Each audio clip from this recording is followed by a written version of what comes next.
10 বছর হয়ে গেল সন্তান নাই, পাগল। সব ডাক্তারের দ্বারে দ্বারে যায়, আল্লাহ কেন আমার একটা সন্তান দেয় না? এই ডাক্তার, তুমি আমার মেডিসিন দাও, একটা সন্তান আমার লাগবে। সব জায়গায় যে হুজুরের দরবারে দোয়া চায়, সবার কাছ থেকে দোয়া নেয়, আল্লাহ দেয় না। আরেকজনের আল্লাহ এত পরিমাণে দেয়, বছরে বছরে একজন করে আল্লাহ ছেলে দেয়, মেয়ে দেয়, সন্তান দিয়া দেয়। আল্লাহ কয়, তুই সন্তান পাইয়া আমি রবের ভুইলা যাও না, বরং সন্তানটারে এমন বানায় নেও যাতে করে এই সন্তান তোমার নাচাতে উসিলা হয়ে যায়। সন্তানটারে এমন বানাও যাতে সে হয় তোমার মুক্তির পর। হাসরের ময়দানে তুমি যদি গুনাহের কারণে জাহান্নামী হও, সন্তান যাতে করে তোমার জাহান্নাম থেকে ফিরাইয়া জান্নাতের পথে প্রতীক বানাইতে পারে। এই যে মাদ্রাসাই তো তার জন্য, যে মাদ্রাসার মধ্যে পইরাই তো কারি আবু রায়হান হয়, যেই মাদ্রাসা থেকে পইরা বিশ্বজয়ী হাফেজ সালেহ আহমদ তাকরিম হয়, যেই মাদ্রাসা থেকে পইরা হাফেজ তাজ মুস্তাকিম হয়। এরা তো সিনার মধ্যে কোরআন তারে ঢুকায়। তদ অনুযায়ী যদি আমল করতে পারে, হাসরের ময়দানে এদের আব্বা আম্মা কি পরিমাণে দামি। আল্লাহ পাক বলবে, এই হাফেজ, তুমি তোমার আমলের বিনিময়ে এই মুহূর্তে জান্নাতের মধ্যে যাও। তখন হাফেজে কোরআন দাঁড়ায় যাও। আল্লাহ, আমি যাব না। কেন? কারণ হলো আমি একা কেমনে যাব? জমিনের মধ্যে আমার মা বাবায় আমারে নিজে না খাওয়াইয়া, না খাইয়া মাদ্রাসার মধ্যে আমারে পড়াইলো, আমারে আমার মায়ে খাওয়াইলো। তিনটা ডিম সিদ্ধ করলো, একটাও তো মা নিজে খাইলো না, বরং আমারই তো দিয়া দিল। চিন্তা করলো আমার ব্রেন বড় ওপেন হয়ে যাবে, ডিম খাওয়ার পরে আমার ব্রেন খুলবে, দুধ পান করার পরে আমার ব্রেন খুলে যাবে। এই চিন্তা করে মাদ্রাসায় পড়াইলো। আজকে আমি মা বাবা ছাড়া জান্নাতের পথে আগাইতে পারবো না। মদিনার নবীর হাদিস পড়েছি, আমার মা বাবারে আমার সঙ্গে দাও, আমি একা একা কেমনে যাব? আমি আমার মা বাবারে নিয়ে জান্নাতের পথে যাব। আল্লাহ বলবে, অসুবিধা নাই, নবীও তো জানায় গেছে, ওয়াদাবদ্ধ, আমিও তো তোমাদের কাছে প্রতিশ্রুতিবদ্ধ হয়ে গেছি। তোমার আব্বা আম্মা জাহান্নামে হয়েছে, আমি চাই না রে তুই জান্নাতে যাবি, তোর আব্বা আম্মা জাহান্নামে থাকবে, এটা হতে পারে না। যা যা, পারমিশন দিয়ে দিলাম, অনুমতি দিয়ে দিলাম। 10 জন জাহান্নামী হয়েছে, এদেরকে জাহান্নাম থেকে বাঁচাই ফিরা। তোর যারে মন চায় জাহান্নাম থেকে ফিরাইয়া এই মুহূর্তে জান্নাতের পথে নিয়ে যা। চিল্লায় পড়া যাবে কি সুবহানাল্লাহ। আলহামদুলিল্লাহি ওয়া কাফা ওয়া সালামুন আলা ইবাদিহিল্লাযীনা ইসতাফা। وبعد فأعوذ بالله من الشيطان الرجيم. بسم الله الرحمن الرحيم. يا أيها الذين آمنوا لا تلهكم أموالكم ولا أولادكم عن ذكر الله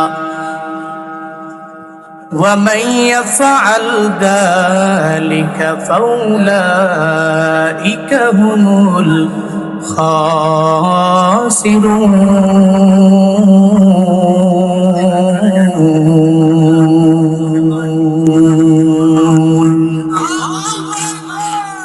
صدق الله مولانا العظيم وصدق رسوله النبي الكريم ونحن على ذلك لمن الشاهدين والشاكرين والذاكرين والحمد لله رب العالمين. दुनिया की सदाकत में तेरा नाम रहेगा,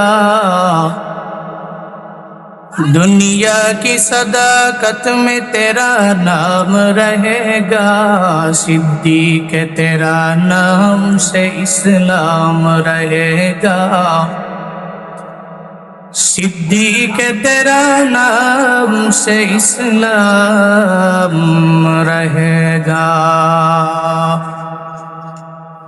दुनिया की अदालत में तेरा नाम रहेगा, दुनिया की अदालत में तेरा नाम रहेगा, फारूक तेरा नाम से इस्लाम रहेगा, फारूक तेरा नाम से इस्लाम रहेगा। दुनिया की सखावत में तेरा नाम रहेगा, दुनिया की सखावत में तेरा नाम रहेगा, उस्मान तेरा नाम से इस्लाम रहेगा, उस्मान तेरा नाम से इस्लाम रहेगा। दुनिया की शुजाअत में तेरा नाम रहेगा, दुनिया की शुजाअत में तेरा नाम रहेगा, हैदर तेरा नाम से इस्लाम रहेगा, हैदर तेरा नाम से इस्लाम रहेगा। আল্লাহর দরবারে পিঁপড়ার এই কান্নাটা বড় পছন্দ হয়ে গেল। আল্লাহর দরবারে বলতে লাগলো, হে মালিক, আমার তো ডানা নাই, কেমনে আমি মক্কায় যাব, কেমনে মদিনায় যাব, নবী রওজা আমি কেমন করে দেখবো, আমার জানা নেই। রবের দরবারে পিঁপড়া আবদার জানায়, আল্লাহর দরবারে তার কান্নাটা পছন্দ হয়ে গেল। আল্লাহ কয়ে, কবুতর পিঁপড়ার দরবারে যাও, ওই পিঁপড়াকে যে তোমার পায়ের মধ্যে তুমি নিয়ে নাও, ডানা দিয়া ঝাপড়াইয়া উড়াইয়া পিঁপড়ারে আমার ঘর নবীর রওজা দেখা। কবুতর দৌড়ে চলে আসলো, আইসা বলে, রে পিঁপড়া ওঠ, বিমানবন্দরে যাওয়া লাগবে না, তোর সামনেই তো বিমান হাজির হয়ে গেছে।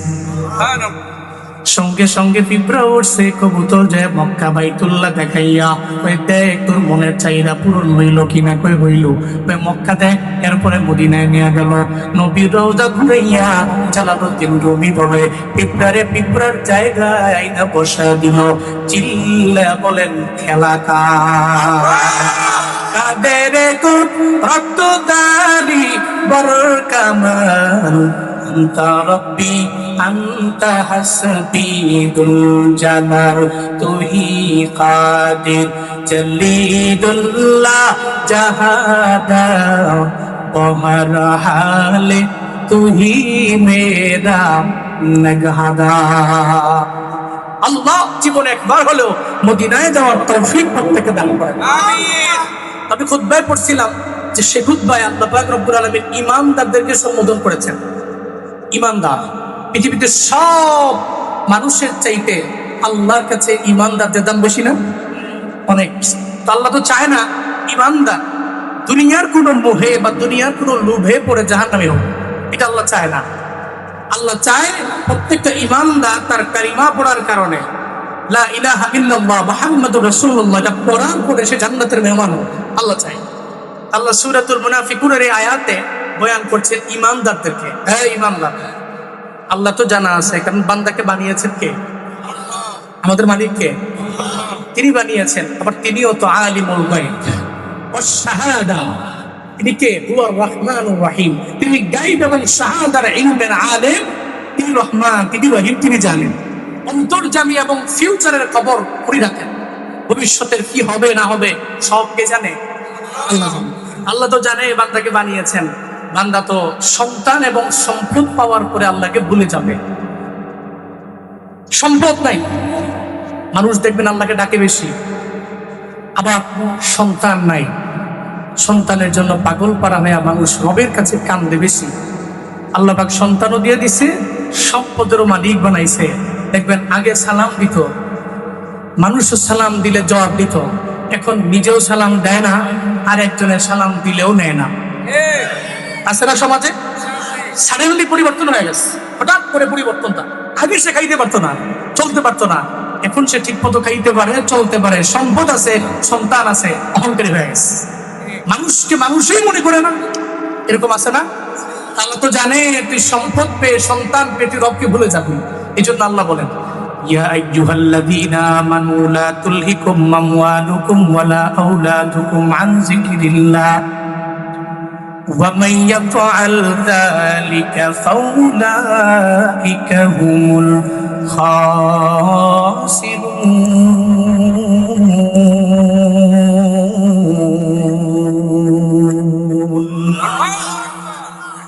আল্লাহ বলেন, হে ঈমানদার, সাবধান, তোমাদের সম্পদ তোমাদের সন্তান যেন যাতে করে আল্লাহর জিকির থেকে তোমাদের ভুলে না দেয়। কারণ সন্তান দেওয়ার মালিক আমি আল্লাহ, সম্পদ দেওয়ার মালিক হলাম আমি আল্লাহ। তোমার কাছে আজ সম্পদ আছে, সন্তানের মালিক তুমি, কালকে এমন হতে পারে কোনো একটা আগুনে পালাইয়া তোমার সন্তানগুলোরে আমি আল্লাহ কেড়ে নিতে পারি। আবার তোমার সব সম্পদ আমি আল্লাহ চাইলে কেড়ে নিতে পারি। কারণ সোনার গায়ের মুসলমান, আমায় বলেন না, সম্পদ তো দুনিয়ার কেউ দেয় না, সন্তান তো দুনিয়ার কেউ দেয় না, একজন দেয়, চিল্লে বলেন তার না। সন্তানগুলোরে এমন বানাও যেই সন্তান তোমার আমার সবার জান্নাতের পথে নেওয়ার জন্য এরা পথ সুগম করে দিবে, পথ সহজ করে দিবে। এই জন্য আল্লাহ ভাই সন্তান পাইছো তো আমি আল্লাহরে ভুলিও না, বরং সন্তান আল্লাহওয়ালা বানাও, আল্লাহর লাইনের বানাও। কোরআনের সাথে সম্পর্ক লাগবে এমন সন্তান তুমি বানাও। কারণ কোরআনের সাথে সম্পর্ক লাগার কারণে দুনিয়াতেও হয় দামি, আবার আখিরাতেও হয় বড় দামি। ও বান্দারা, এই জন্য তিলাওয়াতের দাম আছে, কোরআনের দাম আছে। সব জায়গায় আপনার জিন্দেগির সব জায়গায় বাঁচবে। আপনি চাইলেও আপনার মরণের সময়ে আপনার সন্তান তিলাওয়াত করতে পারে। তিলাওয়াত করবে সূরাতুল ইয়াসিন, তিলাওয়াত করবে সূরাতুর রহমান। এমনও তো হতে পারে যদিও কবর জাহান্নামের বন্ধ হয়, সন্তানের তিলাওয়াতের বদৌলতে আপনার কবরে আল্লাহ জান্নাতের বাগান বানাইতে পারে কি পারে না? অবশ্যই আপনার সন্তানের তিলাওয়াতের বদৌলতে এমনও হতে পারে আপনার কবর, আপনার ওয়াইফ এবং আপনার কবরটা জান্নাতের বাগান হতে পারে। কারণ তো সিনাই কোরআন আছে, সে ওখানে গিয়ে সহিহ শুদ্ধভাবে সূরাতুল ইয়াসিন পড়ছে, রবের দরবারে মুনাজাত ধরে কান্না করছে। দেখিয়া এর চাইতে বড় পাওয়া, এর চাইতে আর কিছু, এর চাইতে বড় চাহিদা এই দুনিয়া এবং আখিরাতে আর কি হতে পারে? আবার ইন্তেকালের পরে আপনার কবরের পাশে কি তার সন্তান তিলাওয়াত করছে? এর চাইতে কি বড় কি হতে পারে? হযরত মাওলানা সানাউল্লাহ নূরী রাহমাতুল্লাহ আলাইহি, ওনার নামে মাহফিল কেন? মাওলানা হুজুর, ওনার নামে মাহফিল কেন? এই মানুষগুলো ওনাকে স্মরণ করে কেন? এই মুরব্বীগুলো ওনার নাম শুনলে কান্না করে কেন? কিছু আছে তো, কিছু আছে তো, কিছু দিয়া গেছে তো। কবরে আছে, ওনার স্মরণে আজকে বিশাল কেরার সম্মেলন, এত দামি দামি গাড়িরা এই এখানে এসে পাড়ি জমাইলো, এখানে এসে বসলো, তিলাওয়াত করলো, বয়ান চলতেছে, দোয়া হবে, সব তো ওনার জন্য। কেন? কারণ একটা আছে তো, কোরআন আছে। কি আছে? কোরআন আছে। এই মানুষগুলো বুঝতে পেরেছে এটা মালিক, তার নামে অবশ্যই দোয়া করতে হবে, এটা বুঝতে পেরেছে। এই কারণেই তো এই মাঠে, এই মাদ্রাসার মাঠে আজকে ওনার জন্য দোয়া আয়োজন, ওনার নামে, ওনার রূহের মাগফিরাত কামনায়। আপনি এমন হন, কোরআনের সাথে সম্পর্ক লাগান। চিন্তা আছে অনেকের, হুজুর আমি তো পারি নাই, আপনি পারেন নাই, ছেলেরে পড়ান, ছেলেরে পারেন নাই, নাতিরে পড়ান, ছেলেরে ঘরের নাতিরে পড়ানোর জন্য ইন্সপায়ার করেন। এটাও পারেন নাই, আপনার মেয়ের ঘরের নাতি আছে, আপনি মেয়ের জামাইরা ডাকেন, বাবা আমি তো পারি নাই, আমি তো পারি নাই, অন্তত পক্ষে তোমার একটা পোলারে মাদ্রাসায় পড়াও, হাফেজ বানাও। আমি তো আসলের ময়দানে রবের কাঠ গড়ায় বলতে পারবো, একটা নাতি মাদ্রাসায় পড়ছিল, আমি ইন্সপায়ার করছিলাম, আমি উৎসাহ দিয়েছিলাম, যার কারণে মাদ্রাসায় তারা পড়িয়েছে। এটুকু বলতে পারবো, এরা হবে আপনার নাজাতের ওসিলা। কিন্তু সন্তান পায়া পাগলের মতো বাজারে গিয়া একজনের মাথায় বাড়ি মারবেন, এটা হবে না। এ সমাজে অনেকে আছে, কিরে এই লোক তো বাজারে কারো কথা শুনে না, ফ্যান্সিটা কইলেই। সবাই একসাথে বসেছে, বিচারের ফায়সালা একটা হয়েছে, সে মানে না, গোরামি করে। কেন গোরামি করে? তো বুঝো না, তার তো 7 ছেলে, 7 ছেলে, তো কেন কেন পাওয়ার দেখায়? 7 ছেলের পাওয়ার দেখায়। 7টা ছেলে আছে না, 7টা লাঠি। চিন্তা করে যে 3 ছেলে তো আছে মালয়েশিয়ায়, এর বাপ কিন্তু অন্যরকম, কারো কথা মানে না। খোদার কসম, এই আছে তো এই নাই, আল্লাহ নিয়ে যাইতে পারে। অহংকার করে থাক। লা তুলহিকুম আমওয়ালুকুম ওয়ালা আওলাদুকুম আন যিকরিল্লাহ। মনে রেখো, আল্লাহ যে একজন আছে, তোমার সন্তান পেয়ে তুমি আল্লাহর জিকির ভুলে যাও। 2 নম্বরের সম্পদ মাল। দেখবেন যত পাওয়ার দেখায় সব মালের পাওয়ার। কিরে এমন ভাবসাব নিয়ে চলে কেন? বুঝো না 3 তলা বাড়ি আছে, গাড়ি আছে ল্যান্ড ক্রুজার প্রাডো, আবার আপডেট মনে, হাতে আবার আইফোন 18 আছে, বিশাল ব্যবসা বাণিজ্য, টাকা পয়সা, এই জন্য ভাবসাব না। আল্লাহ কয় না, লা তুলহিকুম আমওয়ালুকুম আন যিকরিল্লাহ। তোমার মাল যাতে করে আল্লাহর জিকির থেকে তোমাকে ভুলে না দেয়। আমার পরিচিত একজন লোক আছে, ঢাকা চট্টগ্রাম মহাসড়কের মাঝে ওনার তেল পাম্প আছে 3টা তেল পাম্প। উনি অনেক টাকার মালিক। তো মাঝে মাঝে ওনার সাথে আমার কথা বলা শুরু হয়ে বসি আমরা একসাথে। আমি দেখি নামাজের প্রতি, আমলের প্রতি, তাসবিহের প্রতি সে এত বেশি অগ্রগামী, অবাক হয়ে যায়। আজান দিলেই তো কথা বলতেছে, আজান হয়ে গেছে তো মসজিদে দৌড়াইতে হবে, দৌড়ে নামাজ চলে যায়। আর খালি বারবার দোয়া করে, হুজুর এই যে এত টাকা পয়সা, এত ধন দৌলত, খালি একটা বার যখনই দোয়া ধরবেন, একটা বার ওই দোয়াতে শরীক রাখবেন আমায়, আমার নামটা এভাবে বলবেন যাতে আমাকে আল্লাহ পাক হারাম থেকে বাঁচায় রাখে, হারাম থেকে বাঁচায় রাখে। উনি 3 পাম্পের মালিক, তাহলে মনে উনি ভাত খাওয়ার ভাত খায় না, গরিব মানুষ। 3টা পাম্পের মালিক, উনি গরিব মানুষ। হ্যাঁ, ডেলিভার মজদুর নাকি, টাকা পয়সার ভাত কিছু নেই। আল্লাহকে ভুলেন নাই, উনি রবের স্মরণকে ভুলে যান নাই। উনি সে আয়াত জানে, লা তুলহিকুম আমওয়ালুকুম আন যিকরিল্লাহ। তোমার মাল যাতে করে, তোমার সম্পদ যাতে করে আল্লাহর জিকির থেকে তোমাকে ভুলে না। নদীর পার ভাঙ্গে ওপার করে এই তো নদীর খেলা না। সকাল বেলার ধনী রে তুই ফকির, সন্ধ্যা বেলা কথা বলেন ঠিক কিনা?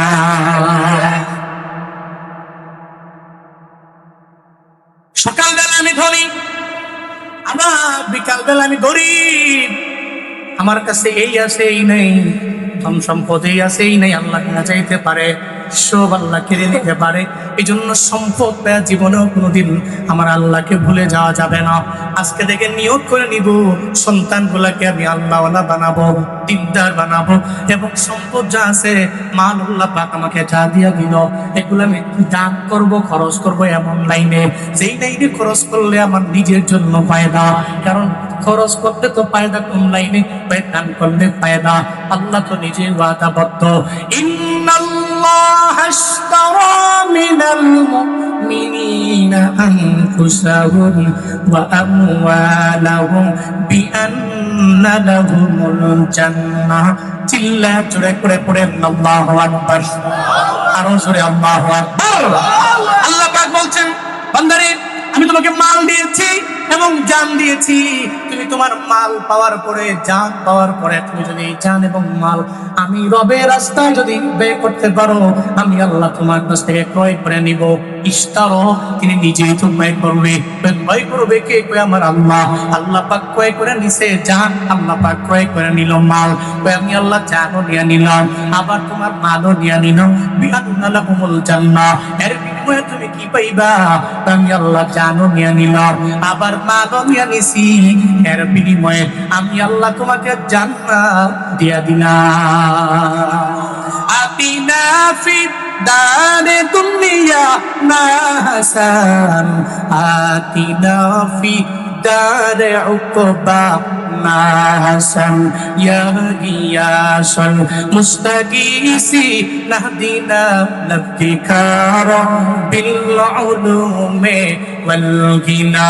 হর গরিদে নেক তু তৈয়ার है, झूमना मांगे पुस्त तू बेजार है। আজকে থেকে নিয়ত করব, আমি আমার সন্তানগুলোকে রবলা বানাবো, আল্লাহওয়ালা বানাবো। কোরআনের লাইনে আমি জাগরণকামী হয়ে এমন সন্তান জমিনের মধ্যে আমি রেখে যাব। 2 নম্বরে সম্পদ যা পাবো আল্লাহ রাস্তায় ব্যয় করবো। যদি করতে পারি তাহলে আমি সফল কাম, যদি এভাবে আগাইতে পারি আমি সফল কাম। আর যদি আমি না আগাই, আমি যদি এভাবে করতে পারি, এভাবে চলতে পারি তাহলে আমি সফল কাম। আর যদি আমি না করি, আল্লাহ জিকির থেকে আমি নিজেকে দূরে রাখি, আল্লাহ স্মরণ থেকে নিজেকে দূরে রাখি, ওমাইয়া ফাল যালিক ফাউলাইকা হুমুল খাসিরুন। আল্লাহ বলেন যারা এটা করবে তারা ক্ষতিগ্রস্তদের অন্তর্ভুক্ত হয়ে যাবে। এই সোনারগাঁয়ের আনন্দবাজারের মুসলমানেরা, আমার একটা কথার জবাব দেন না, হবেন কি লাভবান না ক্ষতিগ্রস্ত?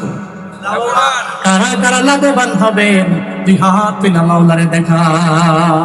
আল্লাহ প্রত্যেককে তুমি মুফলিহুনদের অন্তর্ভুক্ত বানাও, বলেন আমিন। আল্লাহ খাসিরুনদের অন্তর্ভুক্ত আমাদেরকে বানিও না, জোরে পড়েন আমিন। আমরা আপনার মুফলিহুনদের অন্তর্ভুক্ত। তো মুফলিহুন কারা? মুফলিহুন তো ওরা যে ব্যক্তি আল্লাহর প্রতি ঈমান আনলো, الذين يؤمنون بالغيب ويقيمون الصلاة ومما رزقناهم ينفقون। এক নম্বরে নামাজ, দুই নম্বরে যাকাত দিল, এরপর নামাজ কায়েম করলো, তিন নম্বরে এই ব্যক্তিটা আল্লাহর দেওয়া রিজিক থেকে ব্যয় করলো। والذين يؤمنون بما أنزل إليك وما أنزل من قبلك وبالآخرة هم يوقنون। এই কাজগুলো যারা করলো, أولئك على هدى من ربهم ওয়াউলাইকা হুমুল মুফলিহুন। আল্লাহ এদের পরিচয় দিয়েছে। এই শোন, মুসলিহ কারা? মুফলিহুনদের অন্তর্ভুক্ত কারা? তারা এদের পরিচয় হলো এরা ঈমান আনলো, নামাজ পড়লো, যাকাত দিল, দান করলো, এই সমস্ত কাজগুলো ঠিকমতো এরা করতে পারলো। উলাইকা আলা হুদাম মির রাব্বিহিম। আল্লাহর পক্ষ থেকে এদের উপর হিদায়াত আছে। সুবহানাল্লাহ, জোরে বলবেন না? এরা হিদায়াতের উপরে আছে, হুমুল মুফলিহুন, আর তারা এই সকল কামদের অন্তর্ভুক্ত। তাহলে আমরা খাসিরুনদের, ক্ষতিগ্রস্তদের অন্তর্ভুক্ত হতে চাই না, আমরা মুফলিহুন তথা সফল কামদের অন্তর্ভুক্ত হতে চাই। সফল কাম হতে হলে আপনি আসুন না, আমি আমার মালকে আল্লাহর রাস্তায় ব্যয় করি, আমি আমার সন্তানগুলোকে আল্লাহওয়ালা বানাই, 5 ওয়াক্ত নামাজ কায়েম করার চেষ্টা করি, যাকাত ফরজ হলে যাকাত দেই, আল্লাহর দেওয়া মাল থেকে আল্লাহর রাস্তায় ব্যয় করি, ঈমানটাকে পরিপূর্ণ মজবুত করি। আল্লাহ আমাদের সবাইকে এই কথাগুলোর উপরে আমল করার তৌফিক দান করেন। সকলে বলেন আমিন। আরো জোরে বলেন আমিন।